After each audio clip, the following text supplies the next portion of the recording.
Assalamu alaikum, students. Today we are going to start lecture number 3 on George Orwell's essay Politics and the English Language. And in this lecture, we are going to consider one of his another ideas discussed in this essay. And that idea is about language and thought. How language and thought are connected. It is one of the most profound and influential ideas in this essay, Politics and the English Language. And Orwell discusses the relationship between language and thought in this part, or in this passage, you can say. I have divided into different passages or parts according to topics, ideas. George Orwell basically challenges the common assumption. It's not reality, but it's assumption, remember, that language is merely a passive tool. It is used to express ideas that already exist in the mind. Instead, he does not agree. He argues that language and thought constantly influence one another. The words which people use not only communicate ideas, but also shape the way those ideas are formed. According to Orwell, language is not simply a mirror that reflects thought, but it is also an instrument that helps create and organize thought. It serves two purposes.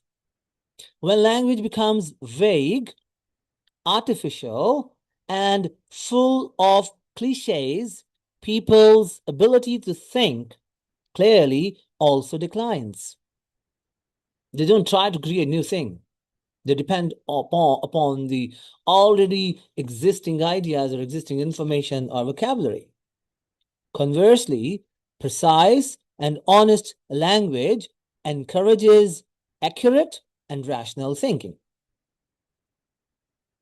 Orwell's central argument is that many people believe the thought comes first and language merely expresses it.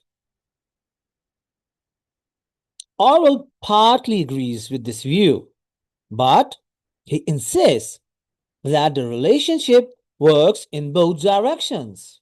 It is not unidirectional. It is multidirectional, bidirectional. Poor thinking often produces poor language. It's vice versa. It is just like input and output. When people do not think carefully, they rely on cliches, empty phrases, and vague expressions. However, Orwell goes further and argues that poor language also damages thought itself. Once people become accustomed to using ready-made phrases, they stop examining reality independently. Instead of analyzing situations critically, they simply repeat familiar formulas and slogans. So critical thinking stops, or it is reduced to minimum. Language can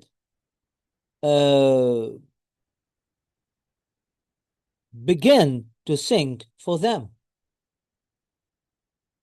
For overall, if you see what Orwell thinks, or what he considers, and what is according to him, he says that it is one of the greatest dangers that is faced by modern society, because It is weakening intellectual, critical independence and encourages conformity. It also talks about the cycle of language and thought. Orwell describes a destructive cycle in which language and thought continuously influence one another. And see, it is destructive cycle. It repeats itself and it destroys each and everything. There are different stages. Stage one is careless thinking produces careless language. When individuals fail to think deeply about a subject, they often express themselves through cliches, vague terminology, and even fashionable phrases, the phrases that are very common in the society are, if they are not common, you can say modern people are the people use such kind of phrases to show off. Instead of searching for accurate words, they rely on expressions that are already available. Then it has second stage, that careless language encourages careless thinking. As these habits become routine, something changes. What it is, language begins to limit thought. Since ready-made expressions replace original analysis, people gradually lose the habit of thinking critically and independently. The language itself becomes a substitute for thought. Then it has another stage, that is stage number 3, and it is the cycle continues. It doesn't stop. Poor language leads to poorer thinking. It gets poorer, and the poorest, which in turn produces even poorer language. The language becomes poor.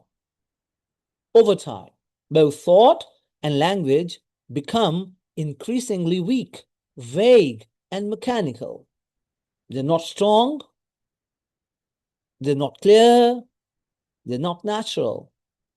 Time comes. This process creates what Orwell sees as a vicious cycle of intellectual decline. It causes intellectual decline. That is pitiable situation. Let me pick one of the famous quotations here. If thought corrupts language, language can also corrupt thought. It's vice versa. The statement summarizes Orwell's entire argument about the connection between language and consciousness.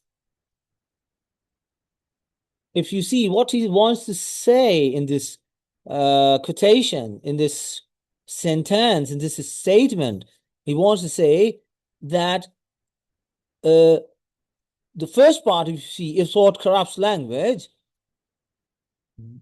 it acknowledges that confused thinking often results in confused language.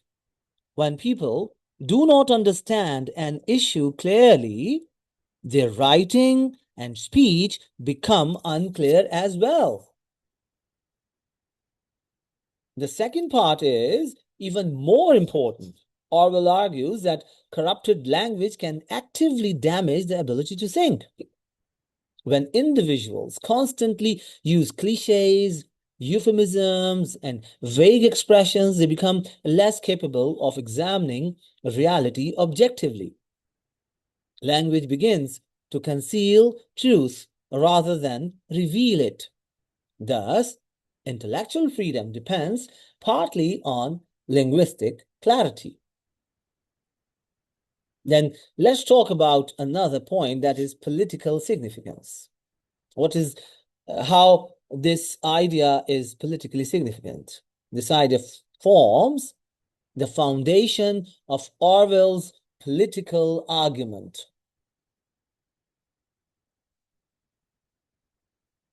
Politicians, governments, and propaganda systems, all of them frequently use vague language, euphemisms, and abstract terminology to shape public opinion. When language becomes unclear, people find it more difficult to recognize injustice, question authority, or evaluate political actions critically. For example, violent actions may be described using a neutral bureaucratic language, and it makes them seem acceptable or necessary. By manipulating language, political leaders can influence how people think about reality. Therefore, controlling language often becomes a method of controlling thought. They are directly proportional. If you're controlling language, you can control thought. So let me analyze it critically. If you see here, Orwell's discussion of language and thought is one of the most influential aspects of the essay because it moves beyond grammar and style. Rather, it moves into psychology and politics, not looking at the structure or style. Rather, it's considering how it psychologically affects and how it is used in politics.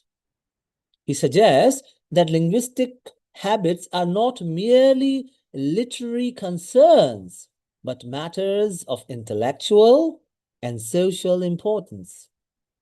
His argument anticipates later developments in linguistics, psychology, media studies, and communication theory, all of which recognize that language influences perception and understanding.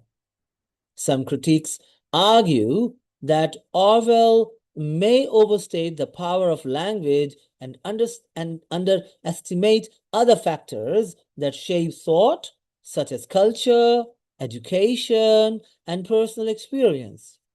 Nevertheless, his central insight remains powerful. Language can influence how individuals interpret reality and make judgments. In an age of political slogans, advertising, media narratives, and social media discourse, Orwell's warning appears particularly relevant. If you consider the theme in this part of this essay, it is that there is a mutual relationship between language and consciousness. They are not detached, they are not disconnected. Orwell emphasizes that language and thought cannot be separated. They're one, they're together, they're inseparable. Clear language encourages clear thinking, while vague language encourages confusion and intellectual passivity. The health of a society, therefore, depends not only on what people think, but also on the language through which they think.